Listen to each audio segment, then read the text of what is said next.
Today we're joined by three incredible journalists. We've got Daniel with us in person, and then we've got Sally and Bilal on the Zoom. So I think the best way to start is to get you all to quickly introduce yourselves. So maybe Daniel, if you want to start. Just a brief summary of you, your work, and Sure. Hi, everyone. So my name's Daniel Trilling. I'm a freelance journalist based in London. And at the moment, I write regularly for The Guardian and the London Review of Books and various other publications.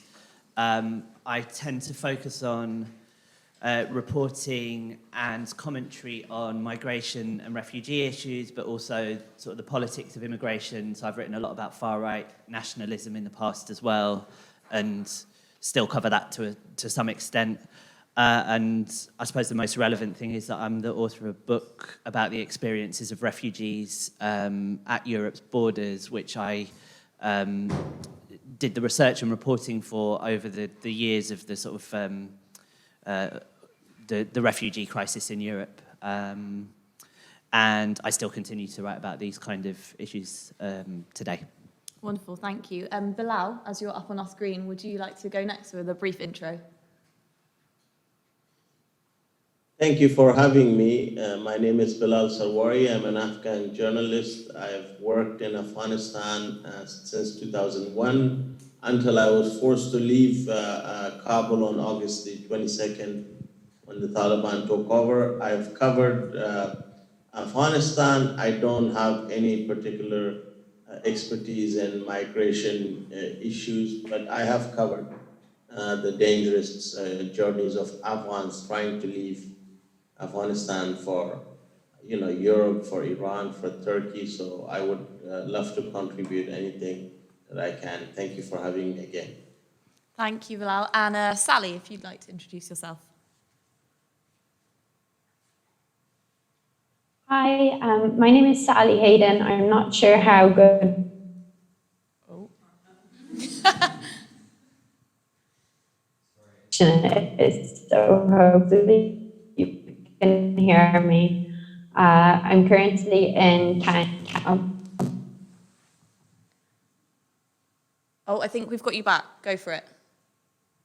Sorry, I don't know how good this connection is, but I'm an Irish journalist currently in Kenya and report a lot on migration through the central Mediterranean route from North Africa to Italy and Malta to Europe.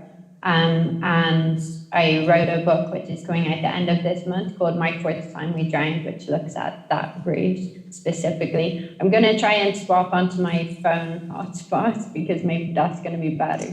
So hopefully it works. No worries. If you want to do that, maybe we'll kick off with Daniel. The theme of this conference is then and now. So I guess, what have you seen through the media coverage of refugee crises, so-called, sort of since 2015 to how it is now? Well, first of all, I think this is a very good moment to be thinking about that because of the war in Ukraine at the moment, which has obviously provoked a new large-scale movement of people seeking safety around the edges of Europe. But it's also provoked a lot of discussion, as I could hear at the end of the last panel, about the way in which the media has, is covering what's happening now and how that compares with how it's covered refugee crises in the past. And actually, I worry actually that we're in danger of forgetting how things unfolded 5 or 6 years ago, because I think there's people who are sort of very engaged with these issues are very well set up, I think, to spot the racist hierarchies that the media often applies to the reporting of migration. And there have been some really shocking examples of that in the last week or so, where there have been quotes from news reports that have gone viral, quotes from politicians. I think the Prime Minister of Bulgaria was one of those examples. And And that illustrates the way in which I think there is a kind of hierarchy of suffering applied in media reporting of crises, of wars and humanitarian crises. But I think it's really important to recognize that that's one of several major factors that determines how much attention is paid to an issue. And I think it's slightly too simplistic to say, there's all of this really intense, really humanized coverage of refugees from Ukraine happening now, and that's because the people there are mainly white and European, and this didn't happen in 2015 or so. I think it's unfolded in a bit more of a complex way then, and the way that I've been trying to think of it is that I would say there are 3 or 4 major factors that influence whether the media pays attention to something and whether they cover the people at the center of it in a way that is sensitive and humanizing and so on. One of those are kind of those biases, structural biases to do with race, ethnicity, religion, gender as well, that definitely play into it. But the other things that are just as important, I think, are the geopolitical priorities of the countries where the media industries are based in. Geography is a really important aspect as well, and not just proximity to a region that's responding, but proximity to a concentration of media resources. And there are various other factors as well that play into it. And I think it's really important to be thinking about all of those things in combination, because otherwise we're sort of missing the full picture and missing the ways in which it might be most useful to respond. So the best point of comparison I can give is that, yes, Ukraine is getting a lot of attention now, but there's been a large-scale crisis of displacement in Ukraine for 8 years, and it's received almost no media coverage up until last week. So that, since 2014, there has been something like 1.5 million people internally displaced in Ukraine, and anywhere up to 2 million Ukrainians coming to Europe via visa schemes, partly because of the war that has been ongoing for so long. But that hasn't been talked about as a crisis in the same way. And, that sort of, that has both good and bad effects. One reason why it's not been perceived as a political crisis is because people have had relatively free movement into Europe. So there hasn't been the need for people to claim asylum. So, and there hasn't been this issue of people trying to cross borders in ways that are not permitted. So that tells you that how much of a difference the kind of political structures make to the way migration is perceived. But also, I think it's because that war in Ukraine was basically ignored politically. It suited our governments to not talk about it, and therefore we also weren't talking about the humanitarian needs. And to me, that illustrates how quickly those things can flip around. And by comparison with the refugee crisis of 2015, particularly in the years leading up to that, I think what we've forgotten now was that there was a huge amount of attention and a huge amount of sympathy in the Western media directed towards refugees from Syria. And actually some of the discourse, as far as I remember it, was actually very similar to this kind of, these people are civilized and just like us discourse that you see popping up now. And when that shifted was when geopolitical priorities shifted. So it was when the West decided there wasn't a realistic prospect of overthrowing the Assad regime, and that the intervention had kind of gone wrong, and it just was kind of moved off of the list of top priorities of our governments. And then you could sort of see as a knock-on effect, the media coverage started to die away a bit. And the other thing that happened was that, and this links to that point I was making about geography, I think actually what's happening now at the borders of Ukraine is much more similar to what was happening at the borders between Syria and its neighbors in 2014, 2015. So Turkey, Lebanon, and Jordan did exactly what Poland, Romania, Hungary, and other countries are doing now. They opened their borders. They provided a lot of immediate support. There was a big international effort to kind of support that. And then the problems, if you want to think of it in that way, came around the questions of, well, what happens next? People have got immediate safety, but they still need to go on living lives. So they need rights, they need forms of citizenship or other kinds of forms of access to rights. And then people start thinking about, well, how do we now continue with our lives? It's not just enough to be in a refugee camp or be in temporary accommodation, being given food, clothing, shelter in a basic way, but people think about, well, where do I want to now carry on my education? Where do I want to find not just any job, but the kind of job that I would like to do? And in 2015, it was the failure to resolve those kind of issues that helped encourage more people to try and make it to Europe as much as a desire for immediate safety. And the political backlash came because I don't think our media is very well set up to discuss those kind of issues. And I think with the Ukraine crisis at the moment, those questions are all still there and unresolved. So we may well, whether it's 6 months, a year's time, a couple of years' time, see that kind of discourse creeping back into the way that Ukrainians are covered as well. I think that's a really good point, that element of geopolitics, and there are so many factors at play when we're talking about how something's being covered. Sally, I wonder if you've got any thoughts on, the tropes that we see in the way that media reports and how that has been different with the reporting on Ukraine. I don't know if you think it's been different or we haven't seen the kind of traditional narratives when we talk about refugees. Yeah, hopefully you can hear me now. I think that what Daniel says is true in terms of we can have an initial rush of sympathy, and then a big question is going to be, well, what comes next, and how is this going to be covered going forward, and is the feeling of sympathy going to turn as well? And unfortunately, it's highly likely that I think it will, and we have had points, in the Syrian refugee crisis, for example, with the death of Alan Kurdi, where there was huge outcry and huge anger and huge upset, and a lot of sympathy. I guess the big problem here is, I don't know, it's tricky, isn't it? One of the tropes, if we're going to talk about tropes, is kind of the idea of which stories do we highlight, and it's the good refugee versus the, less sympathetic refugee. And actually, the barrister, which I keep thinking of recently, the barrister Simon Cox, a British barrister, has said that we shouldn't even use the term refugee. We should talk about people in a refugee situation, because at the end of the day, these are all people, they're the same as us, and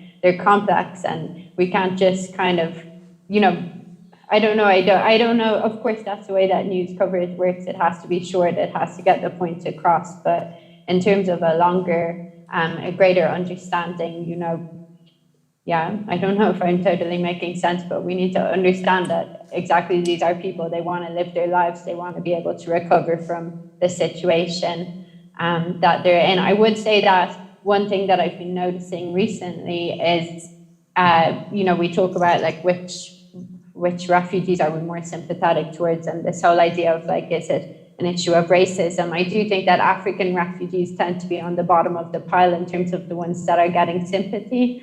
And I do think as well that there are ways as journalists where if we're comparing different crises, there are kind of hidden meanings to things. For example, the number of people that have fled Ukraine is huge, but that is also because they're able to cross the borders into neighboring countries. And we have other countries where it is so difficult to cross borders. That means that when you look at the scale of that crisis, it might seem like it's a smaller crisis, but actually you just have a situation where it's much more difficult for people to actually get out of that. So, I've been even going over this in my head, because we're nearly approaching the number of people who have left Ukraine since the invasion began is now approaching the number who claimed asylum in the EU in the entire of 2015, which was the year of the so-called migrant crisis, But at the same stage, that is partially because they are able to cross the borders a lot more easily.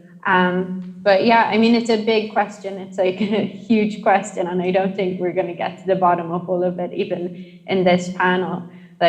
People are fleeing from a huge range of different things and, different contexts, different backgrounds. And so as the media, I guess all we can try and do is just make sure that diversity is clear, but also that the humanity of people is clear, and that's representing people as complex, as well as, not just playing into the more simplistic tropes of who is a refugee. But that's not something that you can do necessarily in an emergency situation. In an emergency situation, you just tell people what is happening, but in a longer term as well, that's something that we have to grapple with.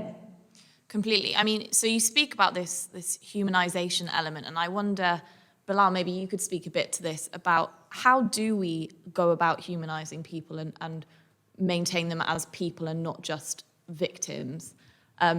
Very often you see coverage, there's use of images and people who are going through possibly the worst period of time of their lives being broadcast on television and on radio. And I wonder, when you were covering people fleeing Afghanistan, how did you go about conveying that these are human beings and people, but also showing the urgency of the situation?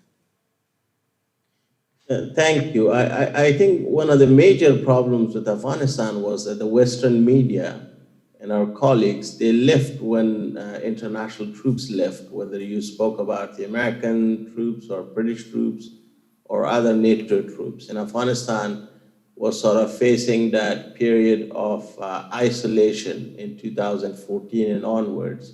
And I remember, there was coverage, some of our colleagues, like Matthew Eikens and Jim, a photographer now for the New York Times from Belgium, tried to humanize that suffering of Afghans taking immense risks, risking smuggling routes, drug dealers, brutal border authorities, whether you spoke about Afghanistan, Iran, or Turkey. But beyond that, to be honest with you, the only time that Afghanistan got on news in the UK or in the US or anywhere else was perhaps because of a large-scale Taliban attack inside Kabul or in the major city. Unfortunately, that's how the reality was. And I felt, even as an Afghan, that at no time we as Afghans on the ground and our international colleagues really went into the bottom of the issue of corruption, how people could pay for documents, how government officials or smugglers were openly encouraging people to go on such journeys, which often meant a coffin was coming back. These people, younger ones, especially families, were often used as drug mules. They had to swallow all sorts of things, which basically they could not survive in the heat, in the desert and so on and so forth. So perhaps we only heard figures now and then briefly, and there was very little coverage and little dedication. On a very totally and separate, but related issue to this, there was sort of this, comedy of errors each time a plane full of Afghan refugees were deported forcefully. Western embassies in Kabul shamelessly just insisted that Kabul was safe, whereas Western diplomats, could not leave their compounds. They were not in contact with the Afghan government or people. So there was a big gap between what the international community on the ground could not do, but still insist on sending people back home. And a lot of them, in my experience, faced real threats, with some of them losing their lives. And no one really believed that. I never saw a big op-ed or editorial in a number of those countries. And obviously, Afghanistan's coverage over the last 20 years was more about fighting, unfortunately, more about stories that in some ways, appeal to certain outlets, So there was very big challenge for us, for example, because we could not go and reveal some of the things our families were living there, and that would pose a danger. I apologize that I was quite scattered in the way that I was explaining things, but I wanted to give you a picture from our own perspective of how we saw that coverage, even when the coverage was about the rushed evacuation in the 11th hour when Taliban took over Kabul. It was impossible for myself and our Western colleagues. I was stuck there, suddenly the Taliban took over, to really humanize the coverage. Whether you spoke about Afghans, hanging on to that plane, or whether you spoke about someone, falling down from a plane, those were very desperate and tragic, but yet real, stories of people, and we will never know the names, behind, those families, losing their loved ones, or how people were really, suffering in that sense. Thank you. No, it wasn't scattered at all. It was very moving and very thought-provoking. I guess one of the things that I've found so moving about the ongoing war in Ukraine is these local, and also in Afghanistan as well, is the local journalists who are staying and reporting on their own country, and I think that must be incredibly difficult. Then we've also got lots of foreign correspondents running in. Is there maybe a problem with having foreign journalists coming in, knowing very little about the situation possibly, and then reporting on something they maybe don't know about? How do we get this balance? I mean, Sally and Daniel, I'd be interested to hear your thoughts on this. I really struggle with it, is how do you decide if you're the right person to be telling that story? Should we be deferring to local journalists? Should we be referring to refugee journalists? How do you maintain objectivity if someone's speaking from a personal experience? Daniel, maybe you wanted to start on that. Sure. Yeah, those are very good questions. I mean, I think the short answer is that it's not either or. I think you need, I think good sort of full and nuanced media coverage is produced by journalists who are a mix of people who are able to bring their own experiences to inform the way they report, and people who've got perspectives that come from outside or come from different angles. I think just, for example, in terms of my own reporting, when I was writing about people who were coming to Europe in search of asylum during the refugee crisis in 2015 or so, that's something I used to ask myself a lot. Well, so what's the value of kind of me doing this? Well, sometimes it's that I was trying to reflect people's experiences and perspectives, but I was also aware that there were ways in which I had a view of the situation that people experiencing it at that moment were not able to access, either because of a language barrier, or because their mind was very focused on their immediate circumstances. And what I think made it successful, when the bits of my journalism that I think was successful in that respect, was where my perspective kind of bounced off the perspective of the person that I was reporting on. And I think obviously that's just the relationship between journalist and subject, but I think the same thing goes for a good mix of journalism. You need people with those range of experiences producing the media content as well. And I think that the other aspect to it is not just about the mix, but it's about the, the consistency. So, this question, is it good or bad to have foreign journalists coming into a situation where I would say it's neither good nor bad. It's probably bad if a media organisation or a group of media organisations ignores a country for several years, and then a few days before it looks like a war is going to happen, suddenly send their resources there. So it's not about where the journalists come from so much as the consistency of attention that's being paid to a particular country or a particular situation. Yeah, completely. Sally, I don't know if you have anything to add to that. Yeah, I mean, I agree as well that it's not either or.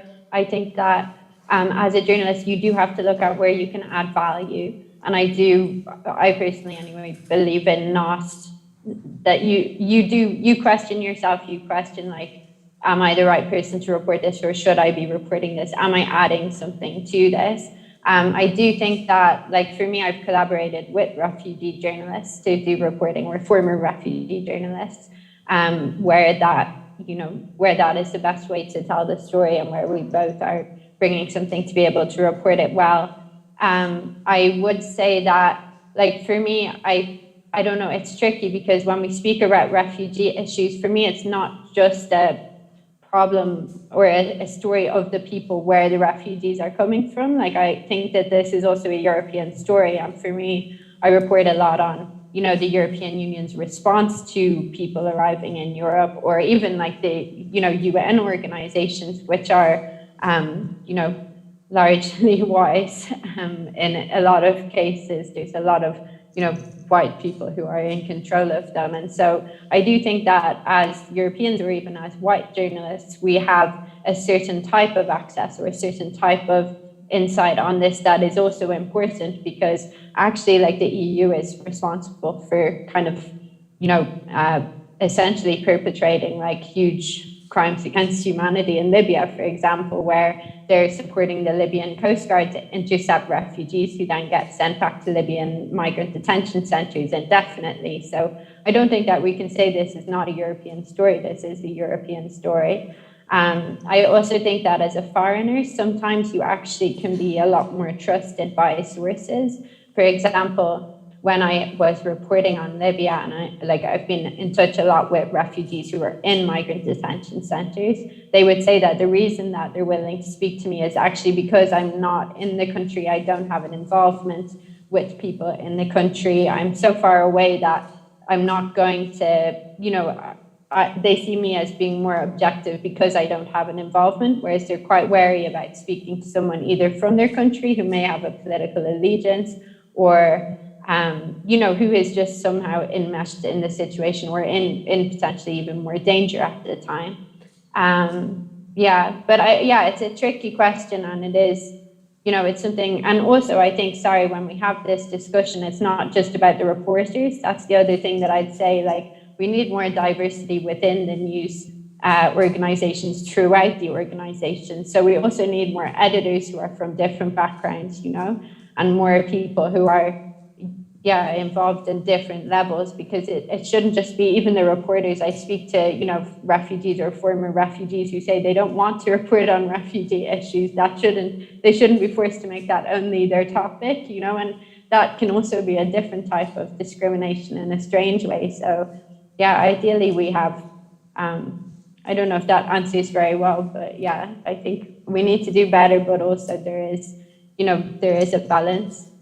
No, you raised some really interesting points there, and I actually would quite like to put that to Bilal. First of all, what was the experience of reporting on Afghanistan in your own country? How did you find that, I guess, emotionally, and also maintaining that objectivity as a reporter? And I guess on Sally's point, do you feel that you're now in a corner, forced to solely report on Afghanistan? Are there other things you'd like to report on, but you feel that you've sort of been pushed into this area? Thank you. First of all, I think our generation of reporters, we owe our success to organizations like the BBC, ABC News in the US and others, because it was our Western colleagues who really worked hard to train us. And I went on air reporting to the world because of the help that I got from some of my Western colleagues. They had to make sure that my copies were right. They had to tell me, this is what you can report, this is what you cannot report. But I guess the reality for someone like myself was always that there were certain things I could never write about. And I was very settled about that, because if I had to write about the drug trade or corruption or something like that, then my family was there. I didn't have the luxury of being a Western citizen. I could not get just on a plane and leave. And while that was a reality, it was also true that it was people like myself and most of my colleagues, especially in the provinces, we helped our Western colleagues, whether you talked about bigger investigations or documentary films. For example, I studied the central linkages between warfare, drugs, and terrorism. It was sort of the Farcification of the Taliban. It sort of seems as a weird idea today, because Taliban or the state, I call it the future narco state now, because there's a big bumper opium crop. The harvest is going up. But anyways, we were simply also attached to the country, as my colleague said rightly, but we were attached in a way where we tell the story to the world from an angle that my Western or American or other foreign colleagues could not. So there was, I think, a mutually beneficial relationship for sure, but there's also strengths. What our Western colleagues could teach us and do is obviously something that we couldn't, and what we could assist them, was sort of crucial. And over the years, I think what broke my heart, perhaps more so over the last 3-4 years, was the targeted assassination of our Afghan colleagues in the media, in the civil society, female prosecutors, sort of the beating heart of the Afghan Republic at the time, the country. And despite the fact that we kept calling for international investigations, that didn't happen. Now, quite tragically, if that was, something that involved Western colleagues, you would hear Western governments make a big deal about it. Not that, we don't value Western lives and our colleagues, where, as I said, it's the lifelong friendships and relationships that we've got. So I felt that the Afghan press was used as a trophy, both by the international community and by the former Afghan government, and these donor conferences. Afghan media is a success, Afghan media is a success, but really no one tried to provide them that support, if you murder a journalist, you will have to pay for it, in international court, and that didn't happen. And today, the Afghan media family, people like myself, were forced to leave our country. So an entire generation that was tech savvy, that understood the West, that had, a better command of these languages, is in places like Canada and elsewhere. We have to drive an Uber, we have to do all these random jobs, while the people of Afghanistan really needs us today. They're facing the risk of mass starvation. The Taliban as a government are failing to counter high crime rate. Instead of policing, they're shooting down civilians, they're banning music, but they are the government, they are the reality. And it's people like us who should be on the ground telling the world about Afghanistan.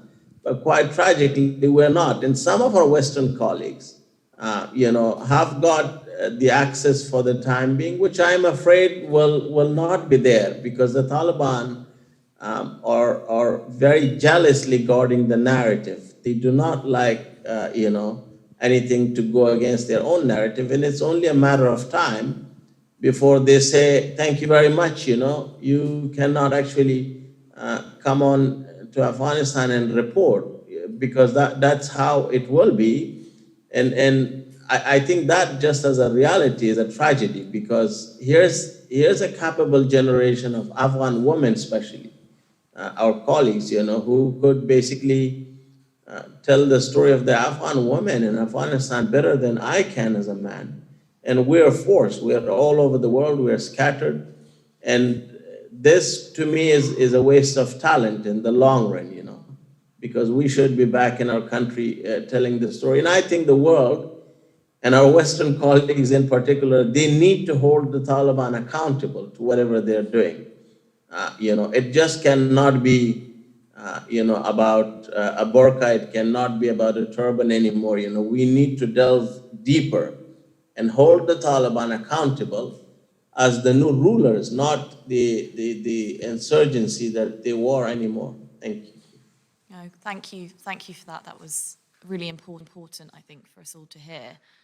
I guess sort of moving on slightly, it's really interesting. Danny, you've said something about this, and one of our earlier panelists, you kind of contradict each other, which I think is really interesting, in that one of our earlier panelists works for the UN, and he was talking about how governments will change stuff if it's in the media and if there's coverage and all these stuff. Whereas, I mean, my experience has been that things only get covered when there's a furor about it, and I think there's this kind of weird perception that people outside of the media think that the media runs what's happening, whereas I've always found that it's been, well, what will our audience want to hear about, what's important to them? It feels less like we're leading it, more that we're just doing what people want us to talk about. And I guess in the context of migration, especially since, in 2015, there was a lot of coverage of it, and then it just kind of dropped off the map. And, now we're talking about Afghanistan, we're talking about Ukraine, but that's because it's happening now. In a couple of years, are we still going to be talking about these people? Like, the issues are still going to be going on. Who does control it? Is the media able to actually make policy change? I don't know if you've got any thoughts on that, Daniel. Yeah, well, I think I would say there's actually, rather than it being about just governments and the media, there's actually three groups within that dynamic, which is governments, the media, and then people more generally. Yeah. And so I suppose any one of those three groups can influence how the others behave. So you do get times when the media covers something because it's a big new event that is happening to people or that people out there are doing. So, when there's a very acute phase of a conflict and lots of people flee across the border, that normally fits with conventional news values that would mean that journalists go off and cover that because it's new and it's notable. But then how interest gets sustained in things can be, I think what often happens is that when government's priorities move elsewhere, then the media can end up following that. But obviously, the media is not a monolith. So within that, particular journalists or particular groups of journalists or particular media outlets can choose to try and put something on the agenda and make that happen. But very often that's kind of fighting against the tide of where the rest of the coverage is going. I suppose another aspect of it is also at times people who are themselves very engaged with a particular issue can sort of demand that it gets more attention, and that can also be effective. So I suppose I'm trying to think where that comes into sort of reporting on the kind of issues we're talking about today is that what happens to refugees after they've arrived somewhere that is in theory safe is something that's not that well covered by the media and often suits governments to ignore because it points to failures with their own policies. So a really, really good example of that in the UK over the past year has been what's been done for people who've arrived here from Afghanistan. So the fact that people are still in hotels months on, how that relates to the sort of dysfunctional cruelty of the British asylum system more generally. It's a really important story, but obviously the government isn't going to point people's attention towards that. Media organisations, I think, would not naturally be inclined to cover that because it's a difficult story that isn't going to be an immediate draw for audiences. So the way that gets covered is often because people start making a noise about it, whether that's groups of people within the system themselves or organisations and networks of people that are trying to support them from outside. Yeah.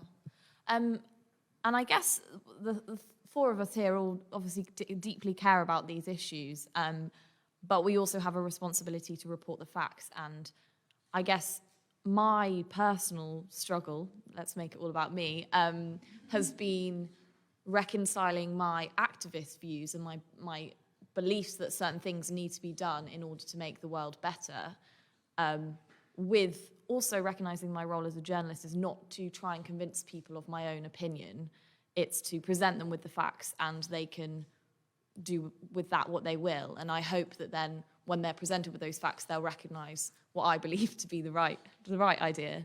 I guess, Sally, how do you balance that kind of feeling very strongly about something, but also trying to be objective and present the facts?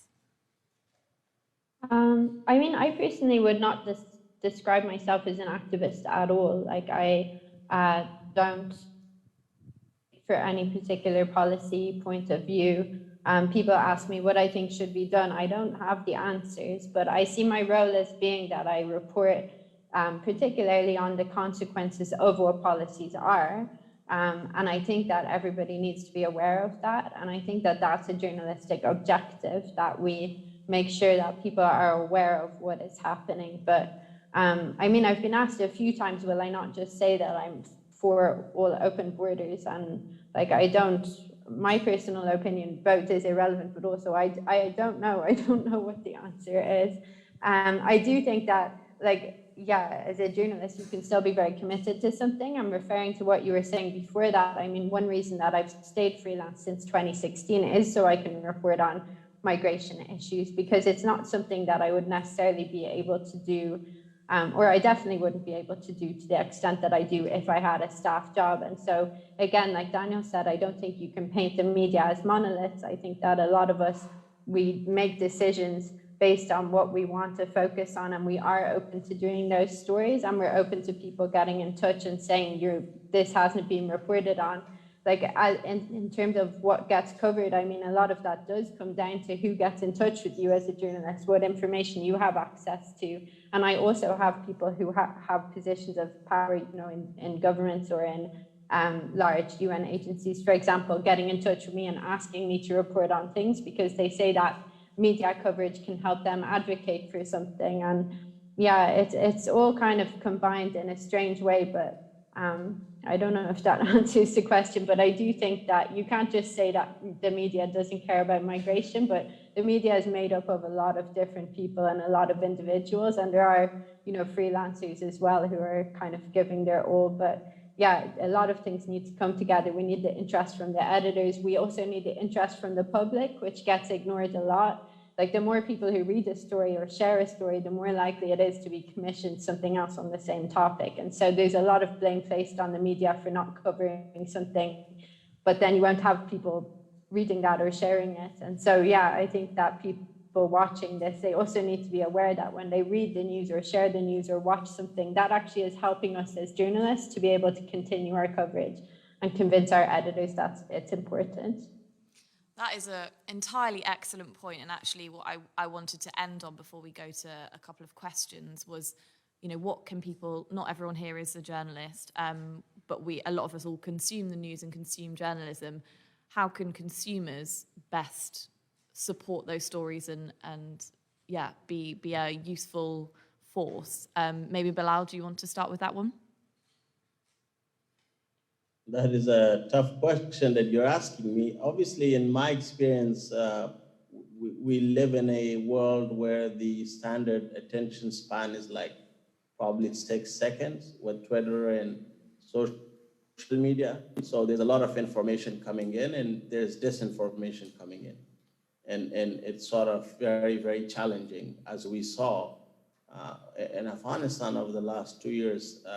Both the former government, the Republic, the Taliban, they were using social media, and it became such an important tool in sort of the propaganda war. But at the same time, the citizen journalism, that came out of it for Afghans, whether it was someone talking about an airstrike killing civilians in a province, or people highlighting the human cost of a massive truck bomb in Kabul, or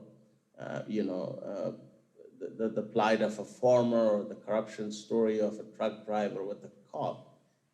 Social media and these tools in places like Afghanistan has actually enabled us to tell the world our own story.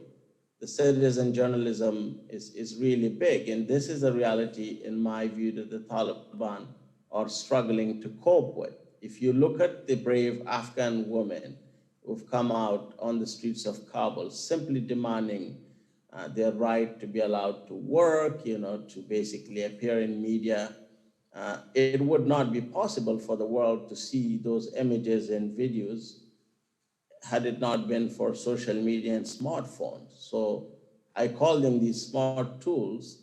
It has allowed people from faraway places to basically tell the world their story. In similar fashion, they are actually keeping an eye on the world.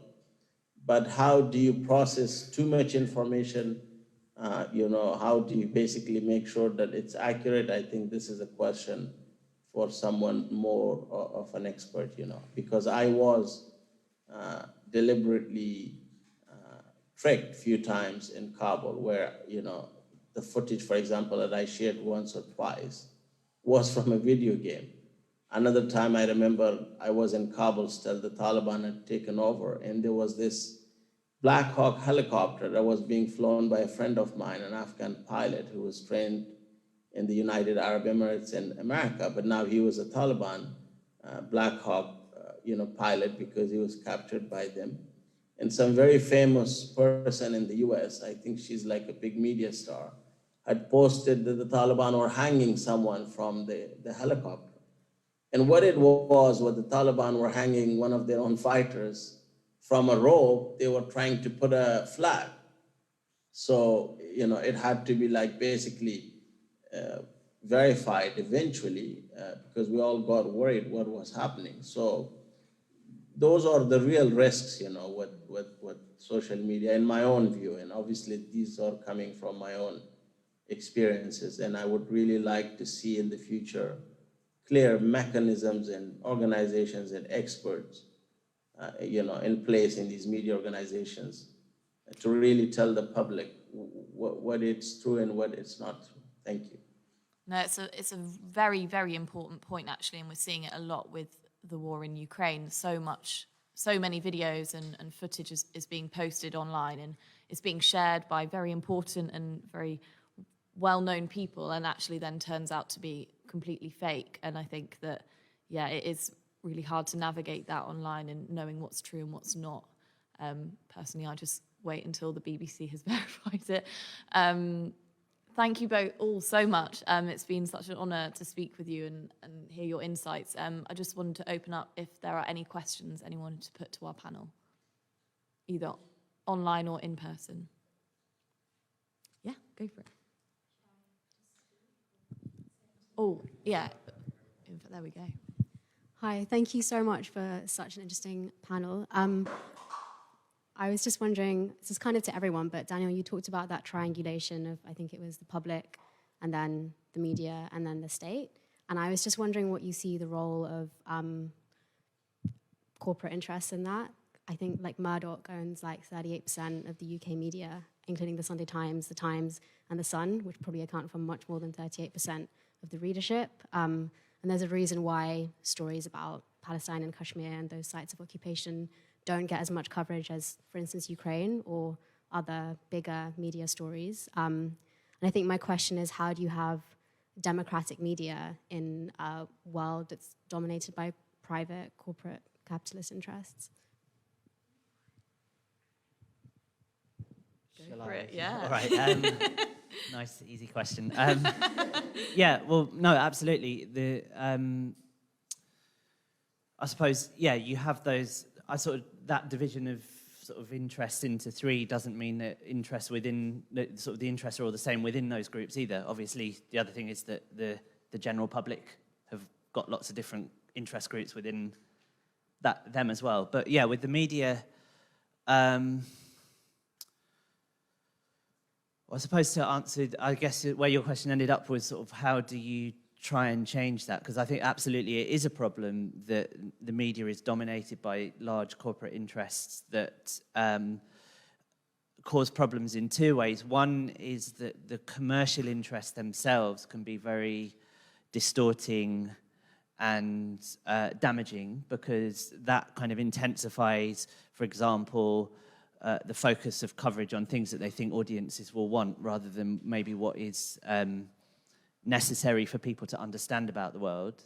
But also because when you have media ownership concentrated in the hands of a few corporations or corporations run by individuals with their own political interests, that will then shape the coverage that is put out. So to me, I suppose the alternative to that is that personally, I would like to see media ownership much more broken up, but also the idea of publicly owned and publicly controlled media it's really important for me. That still won't solve all of those imbalances, though. I mean, I think that's why it's the mix of things, it's diversity of things. So you mentioned Palestine, for example.